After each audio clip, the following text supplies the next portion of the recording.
3 data centre के ऐसी कंपनियां लेके आया हूं जो हम लोग स्टडी करेंगे और एनालाइज करने की कोशिश करेंगे और लर्निंग और सीखने की कोशिश करेंगे कि क्या चल रहा है। पिछला जो जून था उसका जो क्वार्टर का जो प्रॉफिट था मतलब जो रेवेन्यू था वो था 97 करोड़ का और अभी 119 करोड़ का। तो एक चीज़ तो आपको पता लग गई होगी कि ये जो डेटा सेंटर के जो वो यहाँ पे काइंड ऑफ है ना, इसने एक एंडिंग डायगोनल बोलते हैं हम लोग एलियट वेव में, ये बनाया और ये बनाने के बाद में यहाँ से काफ़ी भारी मात्रा में यहाँ से गिरावट देखने मिली टू द ट्यून ऑफ 55-60%। नमस्कार दोस्तों, मेरा नाम है Sunil Gurjar, the founder of alpha mojo and a SEBI registered research analyst. और मेरे इससे एक नए टेक्निकल प्लस फंडामेंटल के एनालिसिस के वीडियो में आप सभी का स्वागत है। दोस्तों आज का ये जो वीडियो है ना, ये वीडियो ऐसा है कि मैं अपने इस फाइनेंस विद सुनील के यूट्यूब चैनल के ऊपर फर्स्ट टाइम बना रहा हूँ। I am again telling you, ऐसा टाइप का दोस्तों वीडियो मैं फर्स्ट टाइम बना रहा हूँ। और आप लोग बहुत बार मुझे पूछते थे कि सुनील सर आप जो टेक्निकल करते हो तो उसका फंडामेंटल क्यों नहीं करते हो। तो क्योंकि दोस्तों पूरी इंडिया में अभी बस बनी हुई है कि generative AI, artificial intelligence, machine learning, digital India, तो ये सारी चीज़ों के बीच चलते जो डेटा सेंटर के जो स्टॉक्स हैं, जो डेटा सेंटर के स्टॉक्स हैं वो एकदम आई वुड से कि इंडिया में काफ़ी ज़्यादा चर्चे में है डेटा सेंटर के स्टॉक्स। तो मैंने सोचा कि क्यों नहीं मैं ये पूरी थीम की स्टडी करूं, डेटा सेंटर की पूरी थीम की और पूरे सेक्टर की, और उसमें से मैं 3 ऐसे कंपनियां निकालूं जो आपके साथ में लर्निंग पर्पस के लिए शेयर करूंगा। ओके, तो आज का ये जो वीडियो है ना, हम लोग इस वीडियो में 3 डेटा सेंटर स्टॉक्स के बारे में एनालिसिस करेंगे। तो उनके फंडामेंटल्स देखेंगे, उनके टेक्निकल्स देखेंगे, और मैं बताऊंगा कि ये तीनों कंपनियां ही मैंने क्यों सिलेक्ट की हैं पूरे डेटा सेंटर के पूरी सेक्टर एंड थीम में से। दोस्तों ये वीडियो स्टार्ट करूँ ना, उसके पहले मैं आपको एक स्ट्रॉन्ग डिस्क्लेमर देना चाहता हूँ कि this entire video I am making for just learning, educational and information purpose. मेरा कोई इंटेंशन नहीं है बाय और सेल रिकमेंडेशन देने का। So I am not giving any buy और सेल और hold recommendation about any stock. I am just giving you a learning and I would say education regarding ये जो हम लोग सेक्टर हैं पूरा डेटा सेंटर का, उसके बारे में आपको लर्निंग देने की कोशिश कर रहा हूँ। तो ये डिस्क्लेमर देना था।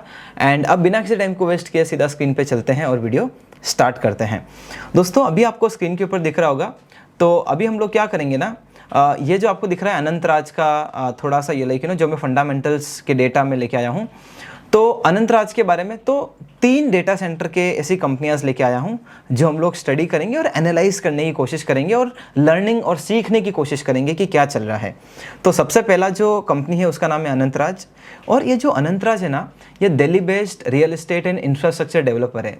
तो बेसिकली ये लोग क्या करते हैं, ये लोग बिल्ड करते हैं commercial parks, IT parks, special economic zone, mall हो गया, हॉस्पिटल्स हो गए, तो जैसे वेयर हाउस हो गए बड़े बड़े, ये सारी चीज़ों का कंस्ट्रक्शन करते हैं।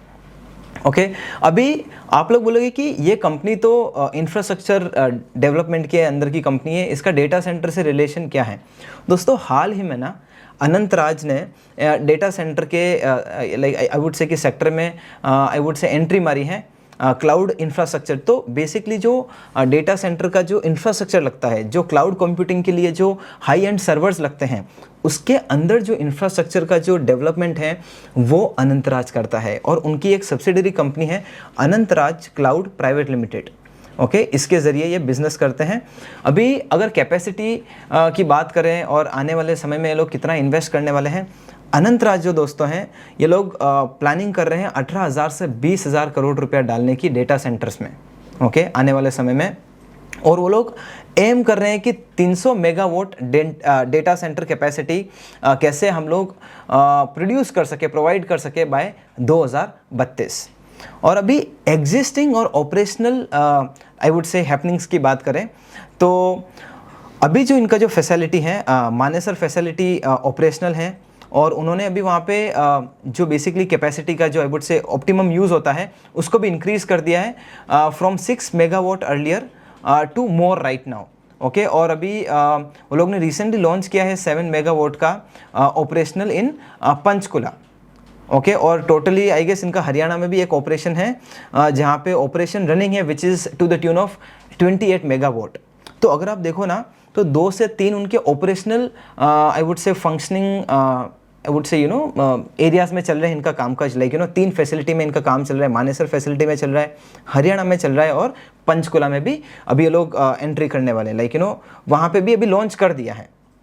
नाउ अभी फ्यूचर प्लान क्या है, तो 3 फैसिलिटी अभी इनका फंक्शनिंग है। फ्यूचर प्लान यहाँ की पंचकुला, राई, मानेसर ये इनके की लोकेशंस है, जहाँ पे ये जो था ना 300 मेगावाट डेटा सेंटर्स बाय 2032, ये वहाँ पे ये लोग पूरा आई वुड से बिल्ड करने वाले डेटा सेंटर्स को, और वहाँ पे ये जो फंक्शनलिटी है उसको ऑपरेशनल में लेके आएंगे। Existing building infrastructure partially in place और विच गिव्स देम एडवांटेज। तो ये जो मैंने आपको जो बताया ना, ये की लोकेशंस यहाँ पे काम चालू हो चुका है और अभी इन्वेस्टमेंट्स और रिसर्च इनका वहाँ पे हो रहा है। ओके, तो ये अनंतराज के बेसिक फंडामेंटल्स हैं।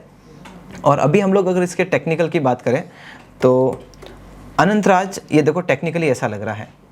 ओके, टेक्निकली अगर आप अनंतराज की बात करो तो ऐसा टेक्निकली लग रहा है, बट इसके पहले है ना मैं इसके नंबर्स की बात करना चाहूँगा और फिर हम लोग टेक्निकली भी आते हैं, क्योंकि इसका जो वीकली टाइम फ्रेम है वो काफ़ी प्यारा लग रहा है। और अभी अगर आप देखोगे ना तो भारी मात्रा में इसके अंदर हमें वॉल्यूम एक्शन भी दिख रहा है, जिससे पता लग रहा है कि जो बिग पीपल हैं, जो HNIs और FIIs है, वो भी इसके अंदर अपना इंटरेस्ट दिखा रहे हैं, काइंड ऑफ लाइक जी जो स्मार्ट मनी है। अभी अगर आप इसके फंडामेंटल्स को चेक करोगे ना तो ये इसके वैल्यूएशन पैरामीटर्स है। 23,259 करोड़ का मार्केट कैप है और पी रेशियो भी काइंड ऑफ 50 के आसपास है। तो आई वुड से कि इतना भी अभी चीप स्टॉक नहीं है। Dividend yield 0.11%। लेकिन सबसे बढ़िया चीज़ क्या पता है, इसके अंदर है ना डेट बहुत कम है, और डेट बहुत कम होने के कारण क्या होता है ना, कंपनी के पास में लीवे होता है ग्रो करने का। क्योंकि सी जब कंपनी के ऊपर डेट कम होता है ना तो इंटरेस्ट नहीं देना पड़ता है, तो जो पैसा ये लोग कमा रहे होते हैं वो पैसा ये लोग एक्सपेंशन के अंदर इन्वेस्ट कर सकते हैं कंपनी के अलग अलग वर्टिकल्स को। ओके, और जो पीबी रेशियो है वो 5.59 का है। और अगर आप 52 वीक हाई की बात करो तो 947 का लगाया था, और 52 वीक लो की बात करें तो 376 का 52 वीक लो था। अगेन हम लोग ये सारी चीज़ें क्या कर रहे हैं, ये सब एनालिसिस कर रहे हैं for our learning and education purpose. Okay, अभी हम लोग चलते हैं इसके फाइनेंशियल्स के ऊपर। और ये देखो अभी का क्वार्टर था 602 करोड़ का। अभी इसको हम लोग कंपेयर करें पिछले 2024 के इससे। ओके, 2024 का जो जून का जो क्वार्टर था वो 482 करोड़ का था और अभी 602 करोड़ का है। तो देखो कितनी अच्छी टॉप लाइन में छलांग आई है। ओके, उछाल आई है। और इनका जो मार्जिन हुआ करता था 2024 के क्वार्टर में, ओके जून के क्वार्टर में, वो 22% था। लेकिन अभी का जो क्वार्टर रिजल्ट के जो लेकिन मार्जिन है which is nothing but OPM operating profit margin, that is to the tune of 25%। मज़े की बात क्या है पता है, ये जो एनालिसिस कर रहे हैं हम लोग इसके अंदर ये स्टैंड आउट करके आया कि जो बॉटम लाइन थी विच इज़ नेट प्रॉफिट, जो 91 करोड़ था वो 91 करोड़ से जंप होके वो चले गया है 126 करोड़। तो ये मोटा मोटी इसके फंडामेंटल्स दिख रहे हैं। और अगर आप इसको ग्राफ और बार चार्ट में देखने चाहो तो this was the highest ever. अभी जो इसका जो रेवेन्यू था आया था ये जो 2025 का जो जून क्वार्टर, दोस्तों ये हाईएस्ट एवर रेवेन्यू था ये कंपनी के लिए। ओके, अगर हम लोग OPM की बात करें तो OPM काइंड ऑफ मिक्स रहा है। और अभी हम लोग देखते हैं कि नेट प्रॉफिट कैसा रहा है। ये देखो नेट प्रॉफिट भी हाईएस्ट एवर नेट प्रॉफिट रहा है और 126 करोड़ का इसने नेट प्रॉफिट दिया था। ओके, और अभी मैं आपको एक और चीज़ बताना चाहूँगा कि आप एन्युअली देखो। अभी मैं आपको खाली क्वार्टरली नहीं बताना चाहता हूँ दोस्तों।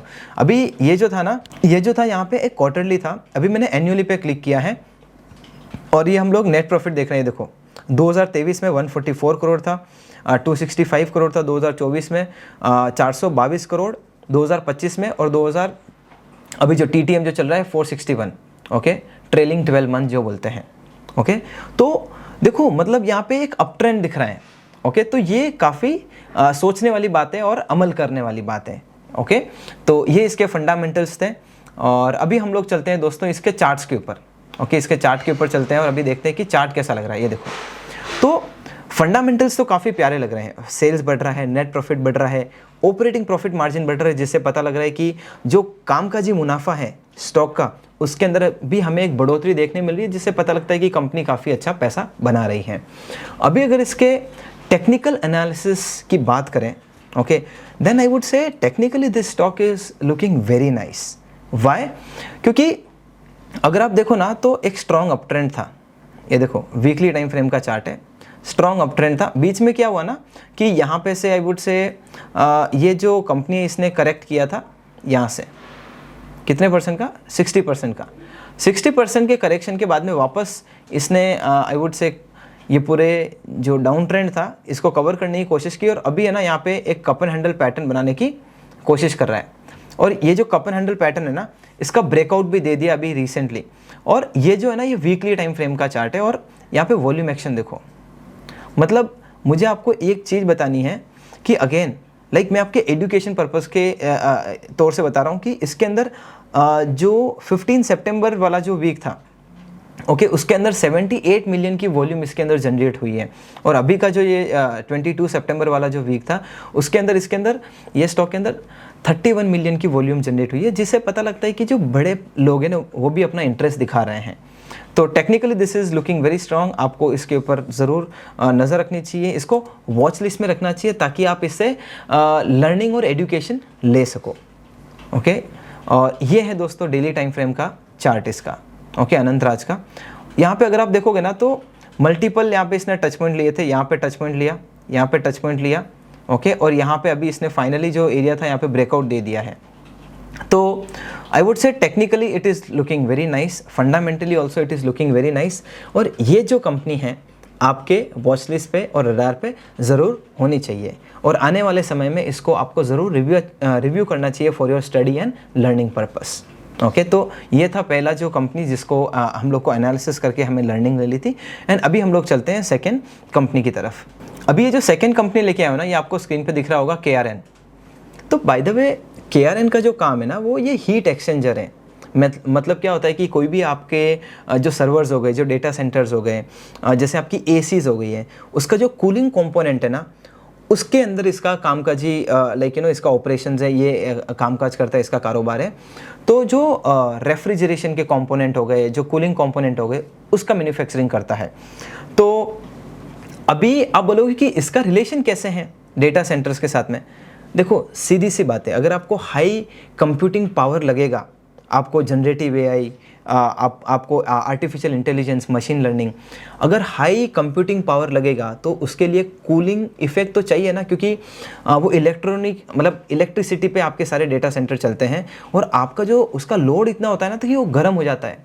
तो उसको ठंडा करने के लिए भी I would say cooling component चाहिए। ओके जिसको बोलते हैं condenser, fins, tubes, coils, evaporators, ये हर एक चीज़ की लागत लगती है कोई भी डेटा सेंटर के कंपोनेंट को कूल करने के लिए, जहाँ पे KRN पिक्चर में आता है। लेकिन अभी data centre needs cooling infrastructure, तो जो कूलिंग इंफ्रास्ट्रक्चर है वो KRN प्रोवाइड करेगा। तो ये डायरेक्ट प्ले नहीं है, ओके ये इनडायरेक्ट प्ले है पूरे डेटा सेंटर थीम के ऊपर। ओके और देखो यहाँ पे क्या लिखा हुआ है कि data centre needs cooling infrastructure maintaining air temperature and humidity etcetera to ensure that servers and equipments run reliability. मतलब कि आपके ज़्यादा गर्म नहीं हो। गर्म आपको पता है ना, आपका अगर कंप्यूटर कभी ज़्यादा गर्म हो जाएगा ना तो वो हैंग होने लगेगा, वो लैग होने लगेगा। क्यों? क्योंकि उसके ऊपर ज़्यादा लोड आ चुका है। इसलिए आपको पता है नीचे कूलिंग पैड लगाते हैं हम लोग, कोई भी लैपटॉप यूज़ करते हैं बिकॉज ऑफ दैट रीज़न। तो वो एक छोटे स्तर की बात है। या बड़े स्तर के जो डेटा सेंटर्स होते हैं, जो बड़ी बड़ी कंपनियों के वेयरहाउस के, ओके उसके लिए ये आई would say cooling infrastructure provide करता है। तो अभी ये है ना डाटा सेंटर्स का इनडायरेक्ट बेनिफिशियरी है। और अभी 2024 में इनका जो रेवेन्यू है डेटा सेंटर के जो वर्टिकल से आया था वो 7% कंट्रीब्यूट किया है पूरे रेवेन्यू में। ओके और ये काइंड ऑफ वो लोग बोल रहे हैं कि ये हमारे लिए एक एमर्जिंग सेगमेंट है आने वाले समय के लिए। और ये कंपनी बोल रही है कि company intends to increase its exposure to data centre cooling, क्योंकि इनको लगता है कि लोग ज़्यादा पैसा वहाँ से बना सकते हैं, मतलब ये वाले सेगमेंट से कंपनी को लगता है। एंड इसका जो कैपेसिटी है ओके कूलिंग इंफ्रास्ट्रक्चर का, वो भी ये लोग इंक्रीज़ करने की सोच रहे हैं। And new facilities come up as they target overseas market को भी टारगेट कर रहे हैं। और यहाँ पे देख लो KRN is a cooling component supplier. So जैसे मैंने आपको बताया कि ये इनडायरेक्ट प्रॉक्सी प्ले है पूरे डेटा सेंटर के थीम के ऊपर। अभी इसका चार्ट भी हम लोग स्टडी करने की कोशिश करते हैं और फिर हम लोग इसके फाइनेंशियल्स के ऊपर भी जाएंगे। ओके ये रहा। तो मोटा मोटी चार्ट अभी इसका ऐसा लग रहा है। इनडायरेक्ट इसका चार्ट का एनालिसिस करते हैं। पहले हम लोग इसके फाइनेंशियल्स देख लेते हैं हम लोग यहाँ पे आके। तो ये KRN के वैल्यूएशन मैट्रिक्स हैं। मार्केट कैप 5,000 करोड़ प्लस की है। EPS ये चल रहा है 9.75 का। देखो अगेन मुझे ना अगर आप एक चीज़ पूछो ना जो मुझे अच्छी लगती है कंपनियों के अंदर, वो है कम स्तर का कर्जा। अगर कंपनी के ऊपर कम स्तर का कर्जा है ना, तो उसका डेट टू इक्विटी बहुत कम होगा, और डेट टू इक्विटी कम होगा तो कंपनी को ज़्यादा प्रेशर में नहीं आना पड़ेगा। और बहुत सारी चीज़ें होती है जो अभी मैं वीडियो में नहीं बता सकता हूँ, धीरे धीरे मैं वीडियो बनाऊंगा तो आपको अंडरस्टैंडिंग दूंगा। अगर हमारे जो RBI हैं, अगर वो रेपो रेट को बढ़ाती है तो उससे क्या होता है ना कि उनका जो बोरिंग कॉस्ट है वो बढ़ता है, जिससे कंपनी को ज़्यादा इंटरेस्ट देना पड़ता है। क्योंकि KRN के ऊपर कोई डेट नहीं है, कर्जा नहीं है, तो इकोनॉमी में कितना भी रेट ऊपर नीचे जाए इसको ज़्यादा डेट के पर्सपेक्टिव से नुकसान नहीं होगा। डेफिनेटली इसके जो जो कंपनी के जो प्रोडक्ट के जो प्राइस होते हैं वो ऊपर नीचे होते हैं इंटरेस्ट रेट के कारण, बट मोटा मोटी मैं डेट टू इक्विटी की बात कर रहा हूँ। तो प्राइस टू बुक रेशियो वो थोड़ा ज़्यादा लग रहा है मुझे। और अगर आप इसका P रेशियो देखो तो ये स्टॉक है ना, ये जो कंपनी है ये थोड़ा एक्सपेंसिव है। ओके, अगेन जो भी मैं आपको बता रहा हूँ ना, this is just I am giving an education purpose वाला information. It is just an information and for a learning purpose I am saying all this things. Again not any buy और sell recommendation. Okay, and look at this, 52 week high 1012 का है और 52 week लो 400 का है। अभी kind of like बीच में चल रहा है, ना ही 52 वीक हाई पे ना ही लो पे है। अभी अगर हम लोग इसका हम लोग थोड़ा ये देखते हैं फाइनेंशियल डेटा, तो आप देखो पिछला जो जून था उसका जो क्वार्टर का जो प्रॉफिट था, मतलब जो रेवेन्यू था वो था 97 करोड़ का, और अभी 119 करोड़ का।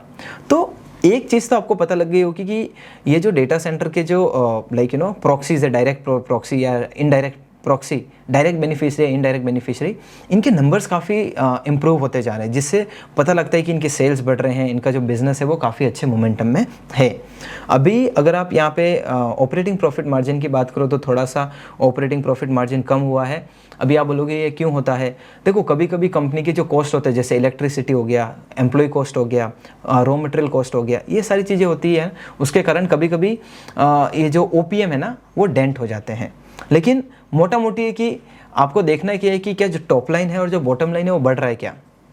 और अभी इसका जून में जो था 12 करोड़ का बॉटम लाइन था, अभी भी 12 करोड़ ही है। एक काम करते हैं हम लोग, इसका एन्युअली भी हम लोग देख लेते हैं। 2024 में 300 करोड़ का धंधा किया था, 2025 में 442 करोड़ का धंधा किया है, और ट्रेलिंग 12 मंथ देखते हैं तो 464 करोड़ का। तो इससे पता लगता है कि कंपनी एक ऊपरी स्तर वाला ट्रेंड बना के रखी है पूरे नंबर्स के ऊपर, और नंबर्स भी काफ़ी इंटरेस्टिंग लग रहे हैं। थोड़ा सा वैल्यूएशन साइड थोड़ा एक्सपेंसिव है, वो आपको अमल करने की ज़रूरत है उसके ऊपर, और आपको ज़रूर ध्यान रखना है। अभी दोस्तों हम लोग क्या करते हैं ना, इसका हम लोग चार्ट को स्टडी करने की कोशिश करते हैं। सबसे पहली बात तो इसका जो IPO आया था वो अराउंड आया था 2024 अक्टूबर में। ओके, उसके बाद में इसने एक प्रॉपर ट्रेंड बनाया, हायर हाइस एंड हायर लोस, और ये जो लेवल है ना अभी, ये 2 लेवल के बीच में अभी अटक चुका है। ये ना तो ऊपर जा रहा ना ही नीचे जा रहा है। अगर आप इसको देखो तो 2024 से फंसा हुआ है ये।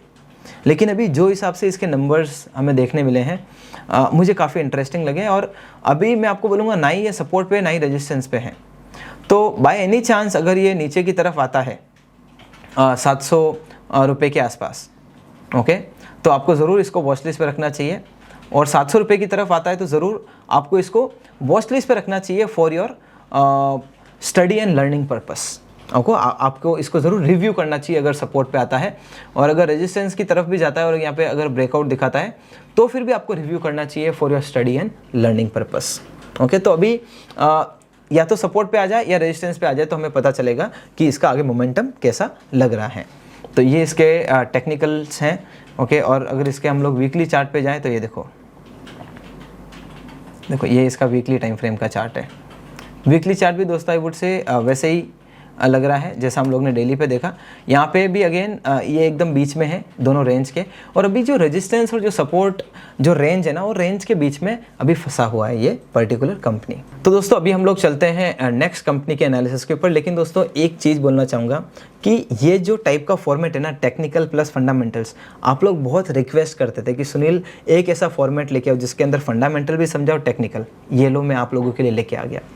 बट अगर दोस्तों आपको अब तक ये वीडियो पसंद आया, अगर आपको लगता है कि मैं अच्छा कंटेंट बनाता हूँ, आपको मैं अच्छे से सिखा पा रहा हूँ, प्लीज़ इस वीडियो को लाइक करना, एक पॉजिटिव कमेंट ज़रूर करना, जिससे मेरा मोटिवेशन बढ़े और मैं अच्छा कंटेंट लेके आऊँ आप लोगों के लिए आने वाले दिनों में।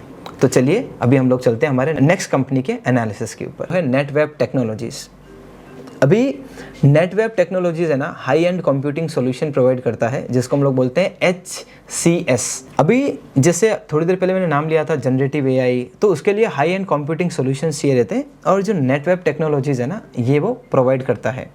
और वो सुपर कंप्यूटिंग सर्विसेज भी प्रोवाइड करते हैं, प्राइवेट क्लाउड वगैरह की सर्विस प्रोवाइड करते हैं। तो ये जो कंपनी है ना नेटवेब टेक्नोलॉजीज़, ये पूरा जो अपना कारोबार है ना, वो डेटा सेंटर के इंफ्रास्ट्रक्चर के इर्द गिर्द ही करती है, और उसके अंदर जो मेन कंप्यूटिंग पावर जो लगता है आपके डेटा सेंटर्स को रन करने के लिए, वो ये सर्विसेज प्रोवाइड करता है। अभी जैसे इसका डायरेक्ट एक्सपोजर क्यों है, how Netweb relates to data centres, क्योंकि इसका डायरेक्ट एक्सपोजर है। अभी आप देखोगे वो हार्डवेयर सप्लाई करते हैं। जैसे अगर आपको एक डेटा सेंटर को रन करना है ना, उसके अंदर आपको सर्वर्स लगेंगे एंड आई वुड से प्रोसेसिंग यूनिट लगेंगे ग्राफिक्स के, जिसको बोलते हैं GPU, ओके, स्टोरेज लगेगा। ये जो सारी चीज़ें हैं ना, ये डेटा सेंटर में यूज़ होते हैं, और लार्ज कंप्यूटिंग एनवायरनमेंट लगता है, जिसके अंदर आपको कंप्यूटिंग पावर्स की ज़रूरत होती है, कंप्यूटिंग पावर्स की हार्डवेयर्स की ज़रूरत होती है, सॉफ्टवेयर्स की ज़रूरत होती है। ये जो कंपनी है ना, वो सारी चीज़ें प्रोवाइड करती हैं। सो ये जो बिज़नेस है वो अपस्ट्रीम बिज़नेस है डेटा सेंटर वैल्यू चेन के अंदर। अगर आप देखने जाओ तो पूरे डेटा सेंटर का जो वैल्यू चेन है ना, उसके अंदर आपके इंफ्रास्ट्रक्चर वाले आते हैं। अनंतराज जैसी कंपनी आती है, इंफ्रास्ट्रक्चर प्रोवाइड करती है। KRN जैसी कंपनी आती है, कूलिंग इंफ्रास्ट्रक्चर सोल्यूशन प्रोवाइड करती हैं। और नेटवेब जैसी कंपनी आती है, जो हाई एंड कंप्यूटिंग प्रोसेसर्स हैं, जिनके सॉफ्टवेयर्स एंड हार्डवेयर्स, ये जो मेन हार्ट है ऑफ डेटा सेंटर्स, ये सोल्यूशन प्रोवाइड करती हैं। ओके, इसलिए इसको अपस्ट्रीम में रखा गया है। और ये लोग अभी बोल रहे हैं कि हम लोग एक्सपांड करने वाले हैं to support artificial intelligence, machine learning workload, and companies like Netweb get demand from specialised computing systems, and ये इसके ग्रोथ को हेल्प करेगा। तो नेटवेब आपने देखा होगा, थोड़ा सा मैंने आप लोग को फंडामेंटल्स को बताने की कोशिश की है। अभी हम लोग थोड़े से इसके नंबर्स देख लेते हैं। ओके, नंबर्स देखें उसके पहले एक टेक्निकल चार्ट का ग्लांस लेते हैं। नेटवेब, तो ये इसका भी टेक्निकल स्ट्रक्चर दिख रहा है। ओके, आप देख सकते हो एक प्रॉपर पैटर्न बना था। आई वुड से हम लोग इसका डिटेल एनालिसिस करते हैं, पहले हम लोग ये देख के आ जाते हैं इसके एनालिसिस को, थोड़े नंबर्स को। ये देखो, ये इसके सारे वैल्यूएशन पैरामेट्रिक्स हैं। P जो है वो काफ़ी एक्सपेंसिव है, आई वुड से आपको ज़रूर इसका ख्याल रखना चाहिए। और जो डेट टू इक्विटी है वो तो ना के बराबर है। So I would say this company is virtually debt free. Okay, this company is virtually debt free, इसके ऊपर कोई कर्जा नहीं है, जो सबसे अच्छी चीज़ लगती है मुझे कोई भी कंपनी में। बट मुझे कभी कभी ऐसा लगता है कि कोई कंपनी के ऊपर थोड़ा सा डेट है ना, तो वो एक एक्सपांड करने की सोच रही है, लेकिन जो कंपनियों के पास में ज़्यादा पैसा है उनको डेट की ज़रूरत इतनी नहीं होती है, और वो सेल्फ सफिशिएंट होती हैं अपने ग्रोथ को फ्यूल करने के लिए। और अगर PB रेशियो देखें वो भी काफ़ी एक्सपेंसिव है। तो ये हम जो सारी कंपनियों का हम लोग एनालिसिस किए हैं for our learning and education purpose. Okay, ये सब में से ये कंपनी वैल्यूएशन वाइज एक्सपेंसिव लग रही है, ये हमें इसके नंबर्स बता रहे हैं। Okay, I am not giving any guidance और लाइक एनीथिंग। ये जो नंबर्स हैं वो हम लोग स्टडी कर रहे हैं। 52 वीक हाई था 3559 का, 52 वीक लो है 1251 का। ओके, अभी हम लोग चलते हैं इसके नंबर्स को देखने की कोशिश करते हैं। ये देखो, तो आई वुड से इसका जो क्वार्टर रिजल्ट था 2024 जून, वो 153 करोड़ का था, अभी 300 करोड़ का आया है। तो सीधा जंप आया है, डबल 100% इसका क्वार्टर रिजल्ट आया है जून 2025 का। ओके, तो क्वार्टर रिजल्ट में 100% छलांग आई है। और जो बॉटम लाइन है इसकी, जो 15 करोड़ थी, ओके, ये सीधा 31 करोड़ आई है। तो जो बॉटम लाइन है which is nothing but net profit, उसके अंदर भी हमें काफ़ी भारी मात्रा में छलांग देखने को मिली है। और अगर आप इसके कामकाजी मुनाफे के मार्जिन की बात करो, विच is nothing but operating profit margin, उसके अंदर भी हमें काफ़ी इम्प्रूवमेंट एंड बढ़ोतरी देखने को मिली है, which is from I would say 13% to 15%। तो ये काफ़ी अच्छे लग रहे हैं। अगर हम लोग इसकी बात करें कि लाइक क्वार्टर रिजल्ट्स में, तो अभी आई वुड से कि पिछला जो क्वार्टर था थोड़ा उससे नंबर कम आया है। अगर हम लोग इसको एनुअली देखें तो आप एनुअल ट्रेंड देखिए दोस्तों, रेवेन्यू देखिए आप कंपनी का।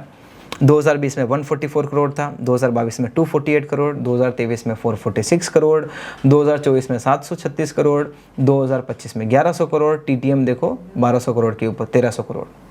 तो देखो आपको ना, see I'm not saying anything, the company's numbers are speaking for itself कि why it is commanding so high premium valuation।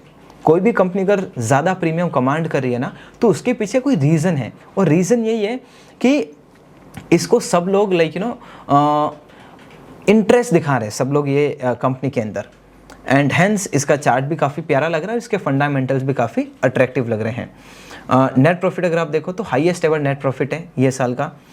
Revenue देखो हाईएस्ट एवर रेवेन्यू है, और EPS भी देखो तो हाईएस्ट एवर EPS है।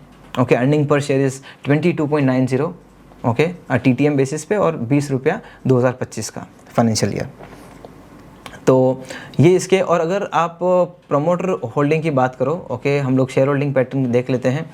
प्रमोटर होल्डिंग की बात करें तो शेयर प्रमोटर्स ने थोड़ा सा आई वुड से जो स्टेक है वो थोड़ा कम किया है, ये आपको थोड़ा सा ध्यान देने वाली बात है।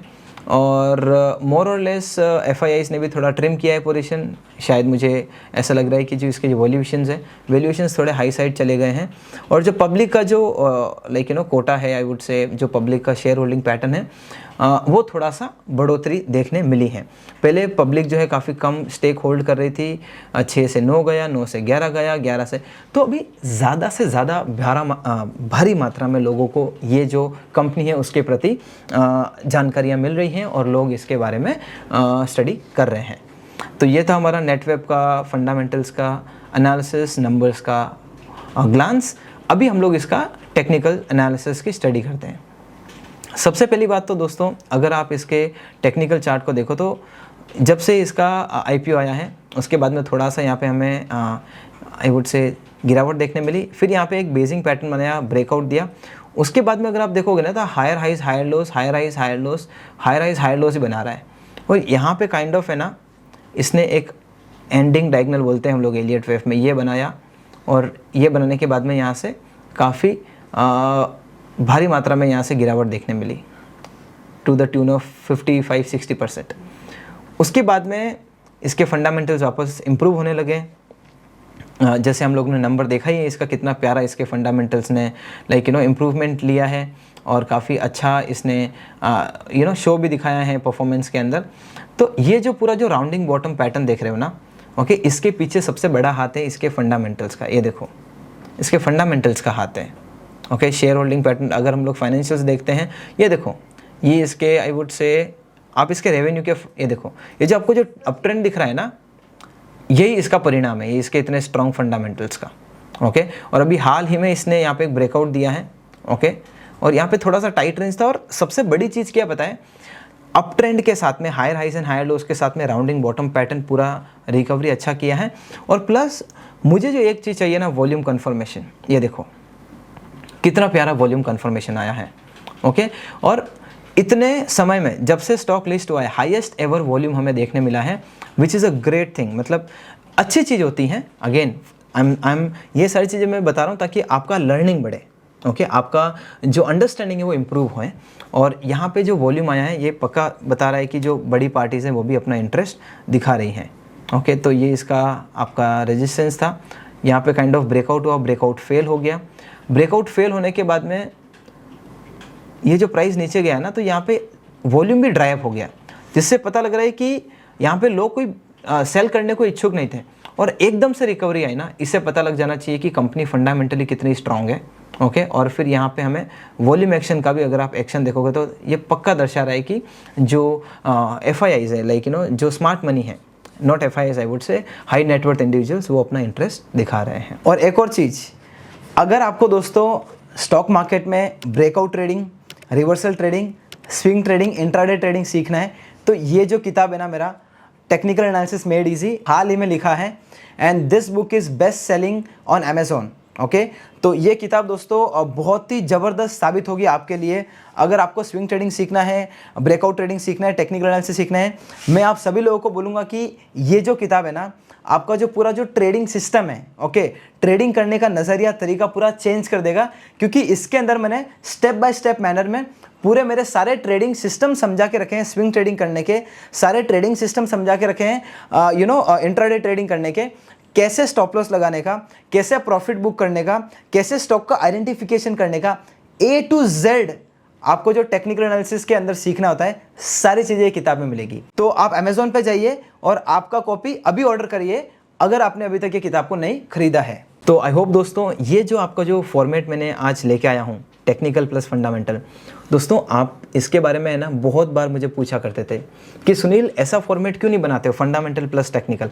अभी स्टार्ट किया है, मैं धीरे धीरे और इम्प्रूव होते जाऊँगा। मुझे पता है कि ये मेरा फर्स्ट वीडियो था, शायद मैं थोड़ा मायूस रहूँगा, थोड़ा मैं नर्वस रहूँगा, मेरा जो प्रॉपर जो इफेक्टिवनेस है वो मैं पूरा 100% नहीं दे पाया हूँगा। अगर आपको ऐसा लगता है तो मैं धीरे धीरे इम्प्रूव करते जाऊँगा।